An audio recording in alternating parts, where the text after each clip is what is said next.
జాతీయ సార్వత్రిక సమ్మెలో భాగంగా దుర్గి మండలంలో అసంఘటిత రంగ కార్మికులు బుధవారం సమ్మెను విజయవంతంగా నిర్వహించారు. మొదట అసంఘటిత కార్మికులు ర్యాలీగా బయలుదేరి ప్రధాన రహదారుల్లో ప్రదర్శన నిర్వహించారు. బస్టాండ్ సెంటర్లో సభను నిర్వహించి ప్రసంగించారు.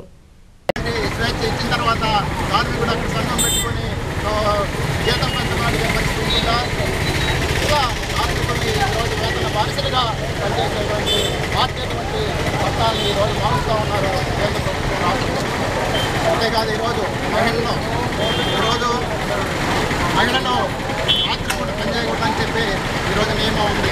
కానీ ఈరోజు రాత్రిపూట కూడా మహిళలు పనిచేసే విధంగా ఈరోజు కార్మిక చట్టాలు మారుస్తూ ఉన్నారు. రాత్రిపూట ఎందుకు చేయకూడదని గతంలో అనుకున్నాం. స్వతంత్రం వచ్చినా కూడా ఇప్పటికీ మహిళలకు సరైన రక్షణ లేదు. వాళ్ళు కనుక రాత్రిపూట పనిచేయడానికి అనుమతిస్తే అనేక సమస్యలు ఎదుర్కొంటారని చెప్పి ట్రేడ్ యూనియన్స్, సిఐటి ఎన్నో రకాలుగా మనం చెప్తా ఉన్నాం. కానీ ఈరోజు అది వదిలిపెట్టేసి చట్టపరంగానే ఈరోజు 12 గంటలకి 10 గంటలు పెంచుతూ ఉన్నటువంటి పరిస్థితి. యజమానులకు అనుకూలమా, యజమానులకు వ్యతిరేకమా, కార్మికులకు అనుకూలమా, కార్మికుల వ్యతిరేకమని మనం ఆలోచించాలి. కార్మికులకి మంచి వ్యతిరేకమైనటువంటి విధానాలు అవలంబిస్తూ ఉన్నారు.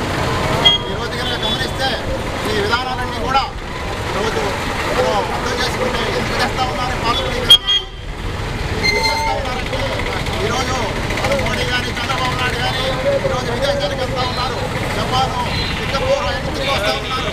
మన మోడీ గారు కూడా దాదాపు 26 దేశాలు, 30 దేశాలు ఈరోజు తిరిగి వచ్చారు. వాళ్ళు కార్మికుల ఐక్యత, కార్మికుల ఐక్యత. ఇవాళ కనీస వేతనం 15,000 రూపాయలు, ఇవాళ కనీస వేతనం 15,000 రూపాయలు.